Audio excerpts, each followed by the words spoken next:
Welcome to JJ with Joy. Joy here. Today I wanted to share these lovelies I've been working on. Now, I told you before that if you liked something well enough that you've made, make a scanned copy of it, save it, and then you can make more. So, I had originals, and I'll show you. I should have started with those, but I didn't. I had originals that I had made, drew by hand. And those actually are in my shop at JJ with Joy on Etsy. These will soon be there, all of these piles. But I wanted to share what I've done with them. So I made a copy. So I had a front side which had, the original print on it. And then I had the back side, which was just collage papers stuck together. Well, I made a copy of both of them on the same thing, and I decided to add Tim Holtz paper dolls on these. So everything on here besides that is a vintage type. So it has vintage paper on the back. It's sewn around. It has some vintage tape, and this is actual vintage tape on there. Different fibers of many, many kinds, just layers and layers of different things. I put this little girl on a tag I had. I said everything's vintage. Well, some of it's vintage. So I use acrylic paint in one of these fine line applicator fine tip. It's a 20 gauge 0.5 millimeter, and it has a little fine tip, and it has a little needle in it that you can do, and that makes these little fine lines here and dots and all kinds of stuff. But you got to get the tip back on, and I store it upright. But this is kind of a cool little, it comes also in these longer ones if you want a longer, it's the same tip. But anyway, they sent me those by mistake. I ordered them, and so I got to keep them. Yay me. Anyway, here's this one, a little vintage tape. I have one of the Tim Holtz paper clips, the paper doll, again, collage paper in the back. You can see the glitter from the acrylic paint that I painted on. Different fibers. This is sari silk. It has a little bit of, jute. I'm thinking, what's the name? Parchment paper on most all of these, and fabrics and cheesecloth. Oh my goodness. Sewed around the edges of them and stapled on a little something something. So I'm going to sell this set of 4. They're stapled. Same deal, over and over again. Just wanted to share them because they're really pretty. And this paper is 1915 to 1920, and it is Italian papers that I have added in. Some of them are. Anyway, so that will be one set. That will be for sale.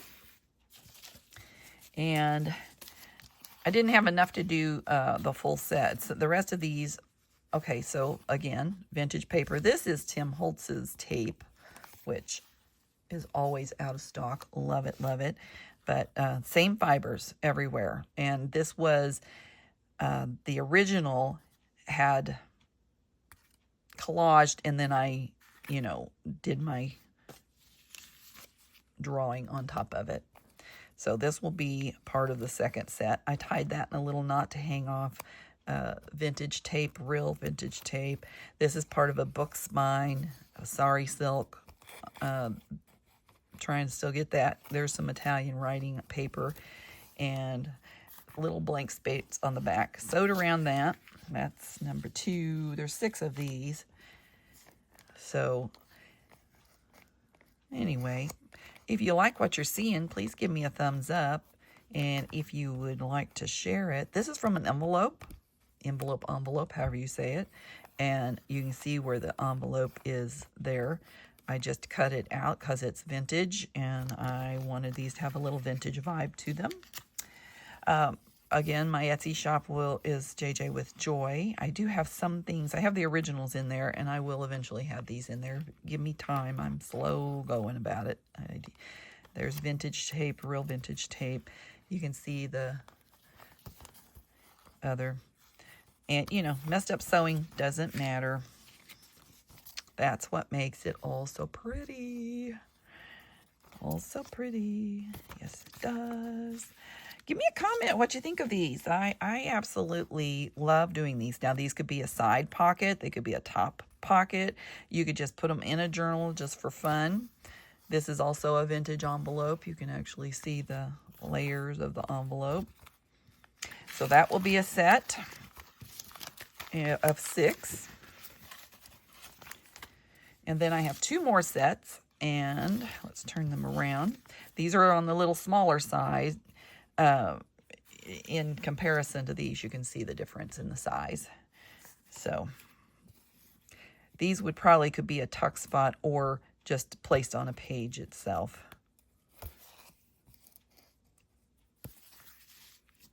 I just wanted to do vintage papers on the back. Of course, the back may not be seen. You could tuck it in a pocket easily, and then you could see the back. It's got a warehouse that's in Boston. I have a lot of papers that are a guy that worked between New York and Boston area with, he worked all over the world and had papers from Italy, but he was based in New York, so. That had a little stain on it, so I like that. That's a original stain. This is my favorite sketch that I did on all of them. Absolutely love it. It's a flowering dogwood, and maybe I like it because I'm originally from Missouri. And yes, you say it, Missouri. And so this is, 2, 4, 6 of these. Just layers up. So many layers. That will be a set. And then the last set is the same as this set, pretty much. There might be a difference in what's behind it, but the picture is the same. And I took the paper and folded it up on some of them, but not on all of them. If it needed, if the paper was too long when I cut it, I just went ahead and did it. So, and you can see where it's curled up. Yumminess. Oh my goodness, yum, yum. I left the strings on. If you don't like them, you certainly can cut them off. And there you go, from Boston again. That's my favorite one. I left the little rough edges on it. Oh, see, customs regulations, 1899. 11th day of something. I think it was the 1920s, honestly. Anyway, thank you for joining me today. Whoops, part of my stuff from my last project came up.